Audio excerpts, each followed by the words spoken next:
My parents defended my brother even after he burned down my business. So I sold their home and made sure he lost everything. Alright, Reddit. My family ambushed me with a request to make my restaurant co-owned by my unemployed brother. When I said no, my dad threw his drink at me and yelled, "Watch your tone. You're not going to disrespect me in front of this family." That was the day I cut ties for good, but of course, they weren't done. Here's how it went down. I'm 30 male. I've been working in finance for the past 8 years. I live in a modest house on the south side of Kansas City that I bought with my own money. $400,000 for a decent place. I earned every dollar through years of 60-hour weeks and careful budgeting. Growing up, the dynamic in our house was crystal clear. Blake, 26, male, was the golden child, and I was just there. 4 years younger than me, Blake could do no wrong in my parents' eyes. Got a D in math? The teacher has it out for him. Quit his third job in 6 months? The work environment wasn't supportive. Meanwhile, I lived under constant scrutiny. You need to be more mature. Set a better example. That's what older brothers do.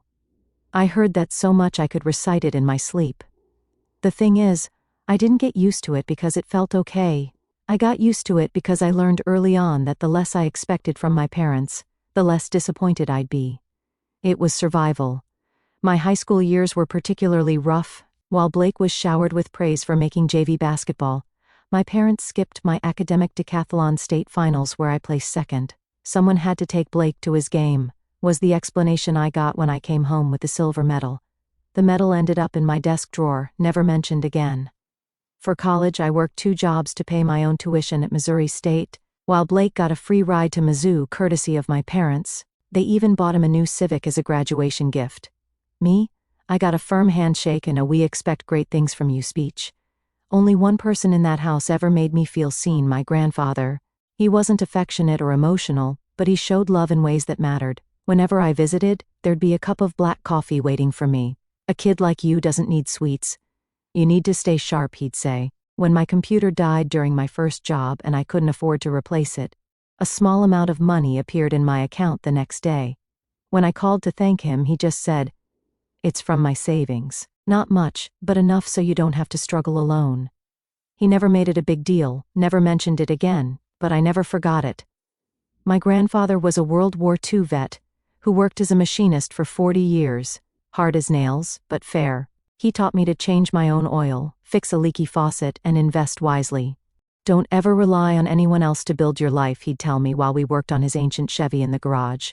He came to every one of my graduations, high school, college, and even my finance certification ceremony. Each time he'd slip me a card with a $100 bill and a note that just said, "Proud of you." Short, simple, but it meant everything. 2 years ago, my grandfather passed away. I lost the only person in my family who ever valued me for who I was. About a month after the funeral, we gathered at Attorney Gavin's office for the reading of the will. My grandfather had divided everything meticulously. $200,000 each for Blake and me. $100,000 each for my parents. The house my parents and Blake lived in would be co-owned 50-50 by Blake and me. The attorney explained my grandfather's reasoning plainly. Because your parents have always shown favoritism toward Blake, he could not trust them to manage the estate fairly. He feared that if he left everything in their hands, Rowan would end up with nothing. The look on my parents' faces was something to behold. My mother's mouth literally hung open, while my father's face turned an impressive shade of crimson. Blake just stared at his shoes, unable to meet anyone's eyes. It turned out my grandfather had sold his own house for $600,000 a few months before he died. That's where the money came from. He'd planned everything carefully to ensure I wouldn't be screwed over after he was gone. I transferred that $200,000 into my account and knew immediately what I wanted to do with it. Working in finance taught me that money sitting idle loses value fast. So I decided to open a restaurant. Not out of some passion for cooking, but because I saw it as a solid investment that could generate steady income if managed properly. I did my homework, spending 3 months researching the Kansas City restaurant scene. I identified a gap in the market for upscale comfort food in the Crossroads district. The location had decent foot traffic, manageable rent, and was close enough to the business district to attract the lunch crowd. I spent about $180,000 launching the business. I hired an experienced chef named Marcel, who I'd met through a client. He was amazing, trained in New Orleans, and had worked at some high-end places before wanting something smaller where he could have more creative control. The restaurant became his kitchen and my business venture. I didn't quit my day job. I still worked my finance gig while hiring a manager I trusted to handle front-of-house operations. The restaurant opened a month later, and I invited everyone, including my parents and Blake. I thought maybe they'd finally be proud of what I'd accomplished.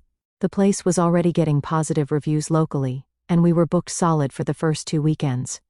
Instead, right in the middle of the celebration, my mom leaned over and said, "You should have partnered with Blake on this. He's always wanted to own a restaurant." Just like that, like my achievement was somehow a missed opportunity for my brother. Blake spent the entire opening night behaving like he owned the place, criticizing the menu to Marcel's face, telling the waitstaff how to do their jobs, and loudly proclaiming to guests that he was consulting on the business side of things. I smiled and said nothing. I was used to it. The first 6 months were brutal. I was working my finance job from 7 to 4, then heading straight to the restaurant until midnight. Weekends were entirely spent at the restaurant, handling everything from supplier issues to staffing problems. I didn't take a day off for almost 4 months. But it was worth it. By month 8, we had regular customers, solid reviews on all platforms, and even got featured in the local paper as one of the top 10 new restaurants to try in KC. The business was turning a profit sooner than I'd projected, and I was building something I could actually be proud of. While I was building a business, Blake was busy blowing through his inheritance, partying, VIP tables, rented sports cars. The works. He burned through $200,000 in less than a year.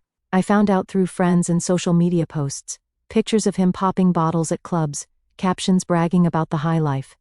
His Instagram became a catalog of poor financial decisions. One week, he'd post about his new $5,000 watch.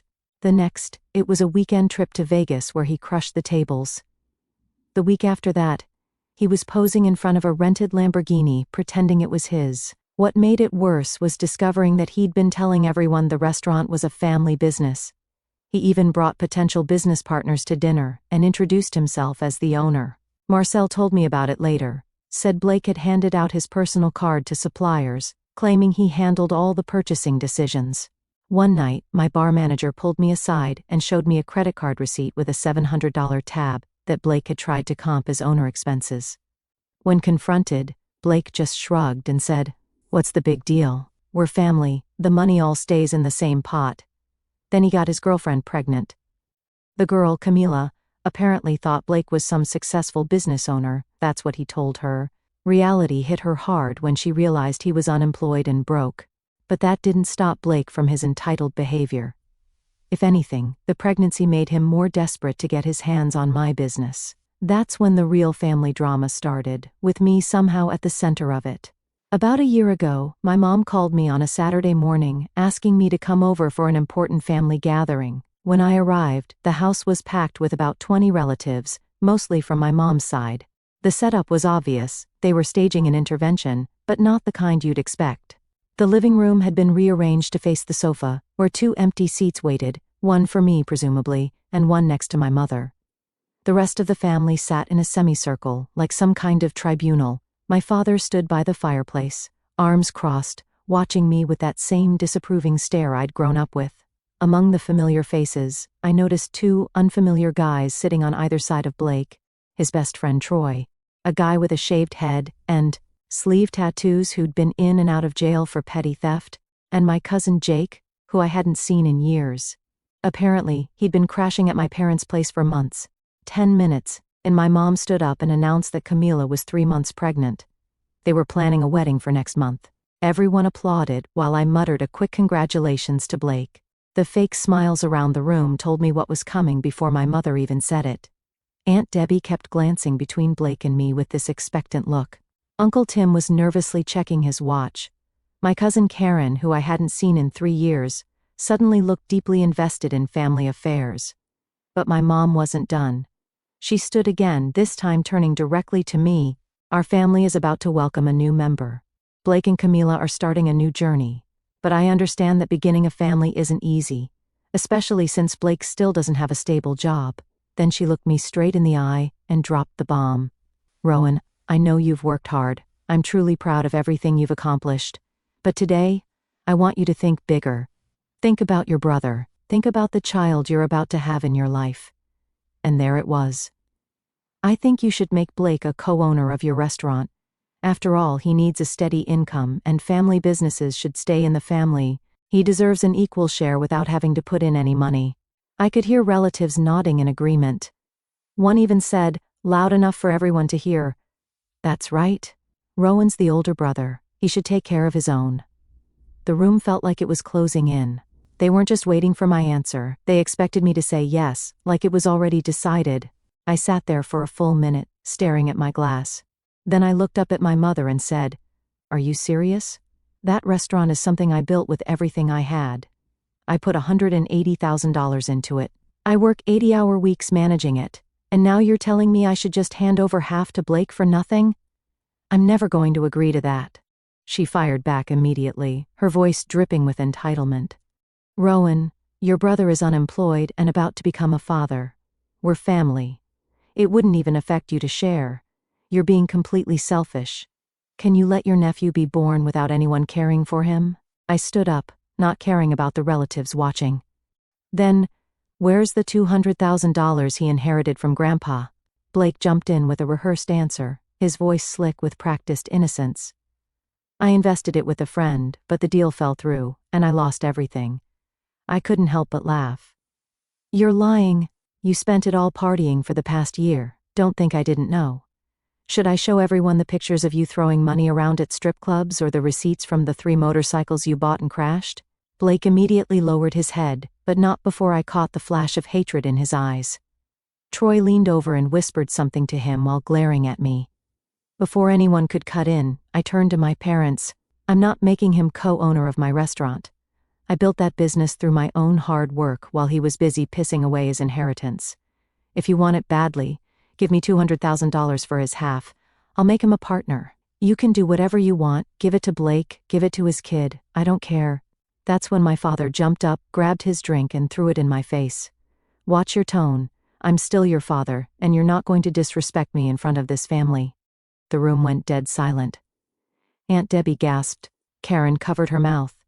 And even Blake looked shocked. I wiped my face with my sleeve, calmly grabbed my coat, and walked to the door. "Thanks for reminding me where I stand in this family," I said, looking at each of them one last time before walking out. I drove home in silence. My phone buzzed constantly with texts and calls from various family members, some apologizing, others doubling down on why I should help Blake. I ignored them all. For 2 weeks after that family gathering, I got non-stop calls and texts from my parents. My mom alternated between guilt trips, "I didn't raise you to be so selfish," and fake sweetness. "We're just trying to help your brother start a family." My dad was more direct, "You owe this to your brother." I blocked their numbers after the first week, but they started showing up at my house and the restaurant. One night, Blake and Troy came in during dinner service and made a scene, telling customers that I was stealing from my own family and that the restaurant should rightfully be half his. I had to have them escorted out. The staff started getting nervous. My host quit after Blake showed up one night and threatened to have her fired once he took over. 2 servers requested different schedules to avoid his visits. Marcel stood his ground, but I could tell the constant drama was wearing on him. I consulted with a lawyer about getting a restraining order, but was told that without direct threats of violence, it would be difficult to enforce. The best they could offer was a cease and desist letter, which I had delivered to my parents' house. 3 days later, my mother showed up at my office building, creating such a scene in the lobby that security had to escort her out.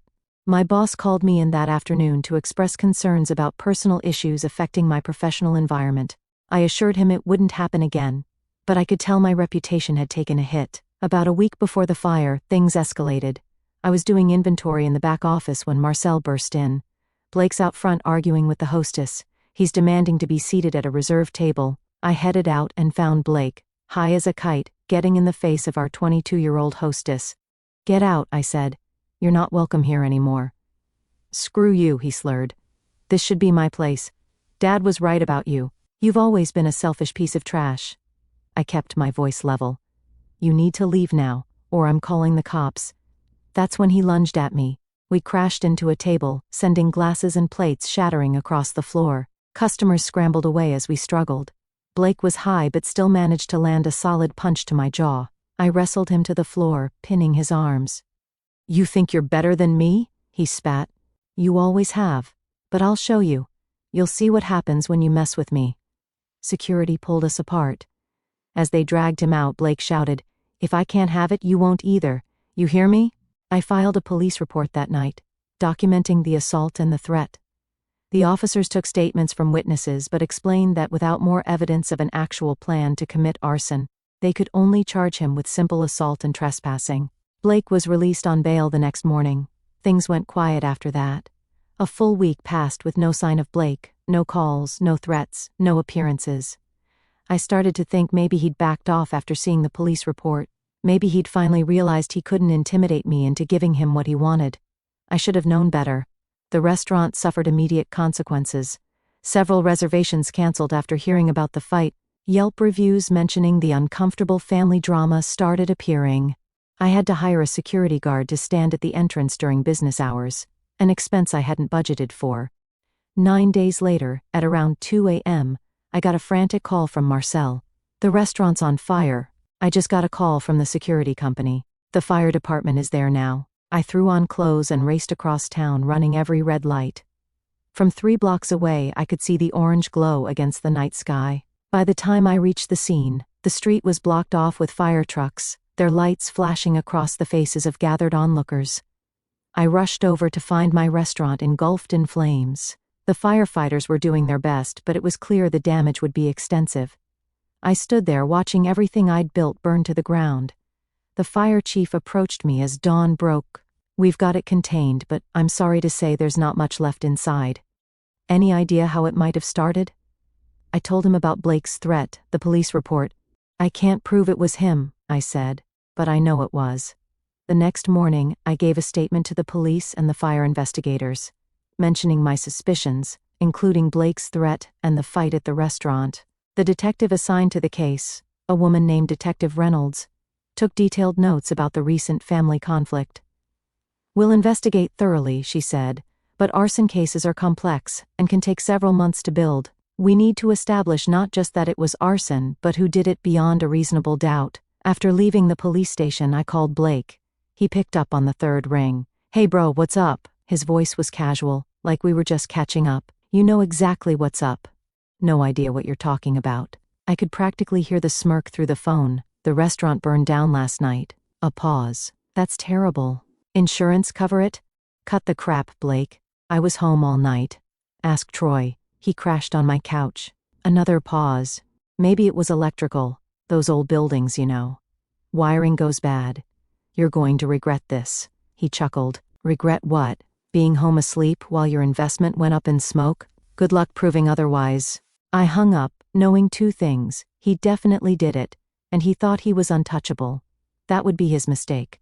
The fire investigation team took samples from the scene, analyzed burn patterns, and collected evidence. 3 weeks later, they officially classified it as arson. Someone had broken in through the back door and used an accelerant in multiple locations. The security cameras had been disabled, but they missed one, a new camera Marcel had installed in the kitchen to monitor food deliveries. The footage wasn't great, but it showed 2 men. One looked like Blake, and the other resembled Troy. They were methodically pouring something on the floors and counters before lighting a match. However, their faces weren't clear enough for a positive ID. I spent the next few weeks dealing with insurance adjusters, comforting displaced employees, and fielding constant questions from suppliers and customers. The financial impact was severe. While I had insurance, there was a significant deductible, and business interruption coverage only went so far. For the next 3 months, the investigation continued. I contacted Detective Reynolds weekly, sometimes daily. They were tracking cell phone tower data, interviewing potential witnesses, and building a case methodically. My insurance company sent their own investigators too, requiring extensive documentation since arson cases automatically trigger fraud reviews. About 2 months into the investigation, my parents showed up at my house unannounced. It was a Sunday morning, and I was reviewing documents for the insurance company. I opened the door to find them standing there, looking like they hadn't slept in days. "We need to talk about Blake," my mother said, pushing past me into the living room. My father followed, his face grim. "The police came to our house yesterday with questions about Blake's whereabouts the night of the fire. I closed the door and stood with my arms crossed. What do you want me to do about that? My mother's voice cracked. They're treating him like some kind of criminal. He might have made a mistake, Rowan, but he's still your brother. A mistake? I couldn't believe what I was hearing. He burned down my business. He destroyed the livelihoods of everyone who worked there. That's not a mistake. That's a felony. My father stepped forward. Son, we're asking you to drop the charges. Tell the police you don't want to pursue this. Blake is facing serious prison time. Good, I said flatly. He should be. My mother started crying. How can you be so cold? We're your family. Don't you care what this is doing to us? Your father's blood pressure is through the roof. I can barely sleep. And whose fault is that? I asked. Blake did this, not me. My father shouted, if you had just helped him when he needed it. Stop right there, I cut him off. Don't you dare put this on me. Blake is an adult who made his own choices, and so are you. You enabled his behavior his entire life, and now you're surprised when he burns down a building because he didn't get what he wanted? My mother grabbed my arm. Please, Rowan. If you ever loved this family, you'll help your brother now. He has a child on the way. Do you want your niece or nephew growing up with their father in prison? I pulled away from her. Blake should have thought about that before he committed arson. You've always been jealous of him, my father said, his voice cold. This is your chance to finally destroy him, isn't it? I walked to the door and held it open. I think you should leave. Your grandfather would be ashamed of you, my mother said as they walked out. He didn't raise you to turn your back on family. No, I replied. He raised me to stand up for myself, something you never taught me. After they left, I sat at my kitchen table and stared at the wall for a long time. Their visit confirmed what I already knew. They would always choose Blake over me, no matter what he did. In their eyes, I was the bad guy for not sacrificing myself to save him from consequences. 4 months after the fire, a breakthrough came from an unexpected source. The owner of a gas station 2 blocks from the restaurant came forward with crystal-clear security footage. Blake and Troy had purchased 2 gas cans and filled them an hour before the fire, both clearly visible, both using credit cards with their names. When the police executed search warrants at their residences, they found Blake's text messages outlining the plan: if I can't have half the restaurant, neither can he. They also recovered clothing with traces of accelerant that matched what was used in the fire. The district attorney's office filed formal charges, and Blake and Troy were arrested nearly 5 months after the fire. The charges included second-degree arson, conspiracy, criminal mischief, and insurance fraud. Troy immediately started negotiating a plea deal to testify against Blake in exchange for reduced charges. I was at work when Detective Reynolds called to tell me they were in custody. Blake was finally going to face consequences. The day after Blake's arrest, I drove to the county jail where they were holding him. I needed to see his face. When they brought him into the visitor's room, he looked like garbage, unshaven, eyes bloodshot, wearing an orange jumpsuit. But the first thing he did was smile at me. "Come to bail me out, big brother?" he said, leaning back in his chair. I just stared at him. Why? The restaurant wasn't just my business. It was the livelihood of 26 people who worked there. He leaned forward, the smile disappearing. "Because you're a selfish jerk who's always had everything handed to him." "You think you're so much better than me?" I almost laughed. "Handed to me? I worked for everything I have. You're the one who's had everything handed to him his entire life." "Screw you," he spat. "You could have made me partner. One signature. That's all it would have taken. But no, you had to keep it all for yourself." "It was mine to keep," I said quietly. "I built it with my own money, my own work. And now it's gone." He said, that smile returning. "How's that feel, knowing I took it from you?" I stood up. "You'll be in prison for years, Blake. Was it worth it?" His smile faltered. "Mom and Dad will get me out. They always do." I turned to leave. Not this time. After seeing Blake, I met with Attorney Gavin about the house my grandfather had left to Blake and me. It was time to act on that front too. "What are my options for the property I co-own with Blake?" I asked after explaining the situation. Gavin reviewed the will again.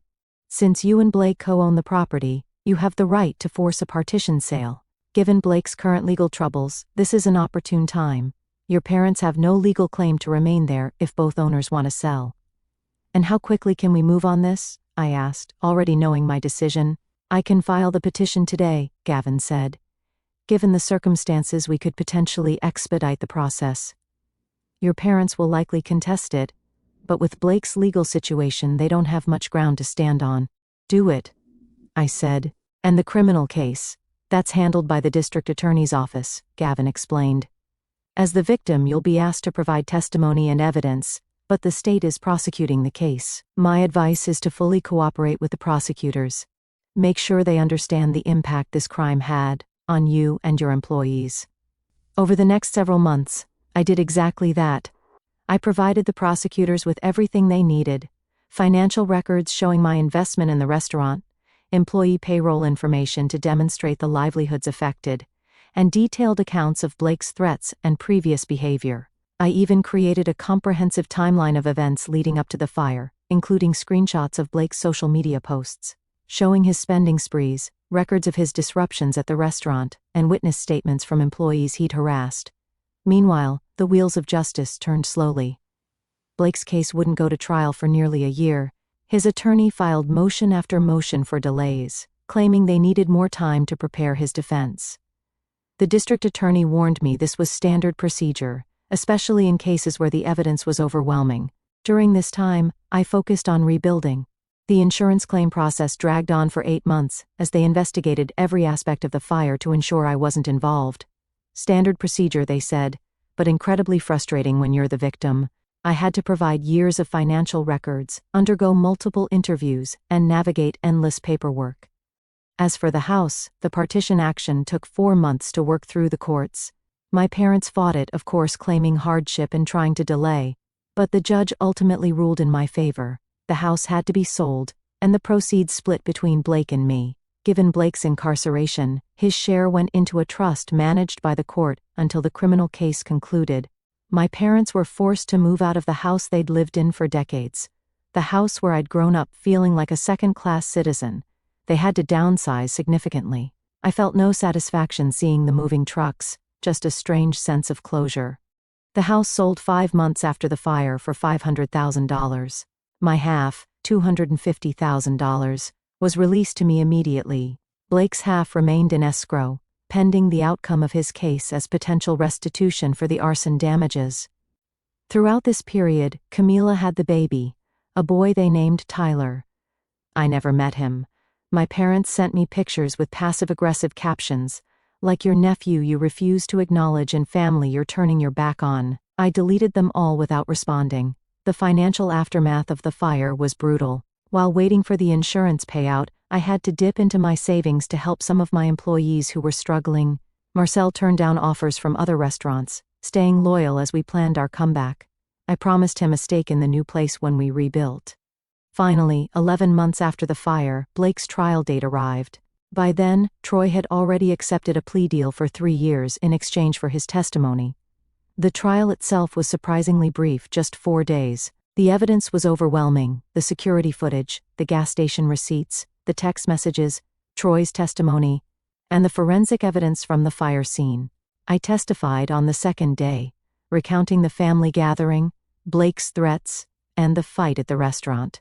Blake's attorney tried to paint it as a family squabble blown out of proportion, suggesting Blake never intended to actually burn down the restaurant, just scare me. The jury didn't buy it. After just 6 hours of deliberation, they returned with a guilty verdict on all counts. Blake was sentenced to 8 years in prison for arson and related charges, with the possibility of parole after 5 years.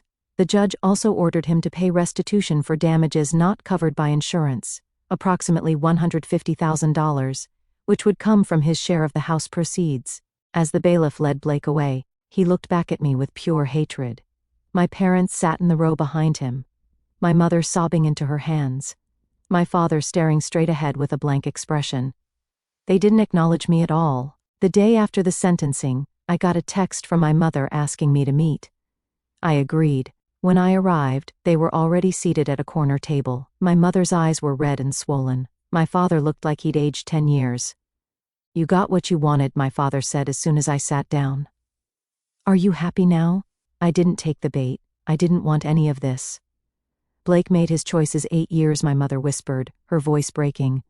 "Our son will be in prison for 8 years because you couldn't forgive him." "Forgive him?" I shook my head in disbelief. He committed arson. He destroyed my business. What did you expect would happen? We expected you to be a brother, my father hissed, leaning across the table. You could have asked for leniency. You could have told the judge it was just a family dispute. It wasn't just a family dispute, I said, keeping my voice level. He committed a serious crime. My mother reached for my hand, but I pulled away. But he's still your brother, your flesh and blood. And that's supposed to excuse everything? I asked. We're done with you, my father said, his voice trembling with rage. You're no son of mine. As far as we're concerned. We only have one child now. And he's in prison, I replied, turning to leave. Maybe visit him once in a while. He'll need all the support he can get. My mother's voice followed me to the door. Don't ever contact us again. You've ruined this family. I walked out without looking back, feeling a strange sense of relief. The last ties had been cut. 2 weeks after the sentencing, the insurance company finally released the full payout, $230,000 for the building and equipment, $45,000 for business interruption, and $25,000 for inventory loss. Combined with my half of the house sale, I now had $550,000 to rebuild. Rebuilding the restaurant took time. Finding a suitable new location took 3 months. I settled on a spot in the River Market area, more expensive, but with better foot traffic and visibility. Getting permits and approvals took another 2 months. Construction and renovations lasted 6 months. Throughout this process, I stayed in touch with my former employees, offering them advances and helping them find temporary work, promising their jobs back once we reopened. Marcel stuck with me the entire time. He helped design the new kitchen, tested menu items at pop-up events we ran to keep our name in the community, and never once wavered in his commitment to our vision. I hired a new general manager with experience turning around struggling restaurants, a guy named Derek, who'd worked for some major chains before wanting something more personal. He brought in a team of servers he'd worked with before, people he trusted to provide top-notch service. The new location cost more but offered better visibility and parking. The previous tenant had been a failed gastropub, so the kitchen infrastructure was already in place, saving us significant renovation costs. I negotiated a lease with the option to buy after 5 years, thinking long-term despite everything that had happened. During the rebuild, I got approached by 3 different investors who'd heard about my story. They offered capital in exchange for equity. I turned them all down. After what happened with Blake, I wasn't about to give up any control of my business, no matter how attractive the offers seemed. 18 months after the fire, our new restaurant finally opened, bigger, better designed, and in a more prominent location. We upgraded everything: better kitchen equipment, a custom wood-fired grill, a real bar with craft cocktails, and a private dining room for events. Marcel created a menu that blended his New Orleans training with Kansas City flavors, elevated comfort food that people couldn't get enough of. Opening night was beyond anything I could have imagined. Every table booked, a line out the door, and a waitlist stretching 2 weeks out. Social media exploded with food pics and positive reviews. As I moved through the dining room greeting guests, Detective Reynolds arrived with her husband. "Thought you might like an update," she said, after I seated them at our best table. "Your brother's appeal was denied last week, and I heard your parents had to sell their car to make rent. Apparently, they spent everything they had on Blake's legal defense." I nodded, feeling no satisfaction but no sympathy either. "Thank you for letting me know. Dinner's on the house tonight." As I continued making rounds, I chatted with a table of regulars from the old place. They'd been among the first to book when we announced the reopening. One of them raised his glass and said, "To coming back stronger." The rest of the dining room, overhearing, joined in the toast. I had to step into the kitchen for a minute to compose myself. That night, we did $15,000 in sales, more than double our best night at the old location. By the 3rd month, we were turning a consistent profit and had to start a waiting list for reservations on weekends. I offered Marcel a 15% stake in the business, which he accepted with a firm handshake. Derek got 5%, with the option for more based on performance. Those decisions weren't just smart business moves. They were about building a team that was invested in our success. A year after reopening, I received a letter from Camila. She explained that she and Blake had broken up while he was in prison, and she was raising their son alone. She apologized for her role in the family drama and asked if I would consider meeting my nephew. I haven't decided on that yet. My relationship with my parents remains non-existent. They send cards on my birthday and Christmas, usually with guilt-laden messages about family and forgiveness. I don't respond. Meanwhile, the restaurant continues to thrive. We've expanded to offer lunch service, hired 3 more chefs to work under Marcel, and are considering opening a second location across town. The fire was meant to destroy everything I built, but instead it forced me to rebuild something better. Later, after the last customers had gone and the staff was finishing cleanup, Marcel brought out drinks. To rising from the ashes, he said, pouring. We clinked glasses, and I looked around at my new restaurant, thriving despite everything Blake had tried to destroy. Sometimes the best revenge isn't getting even. It's moving forward and succeeding while they stay stuck in the mess they created.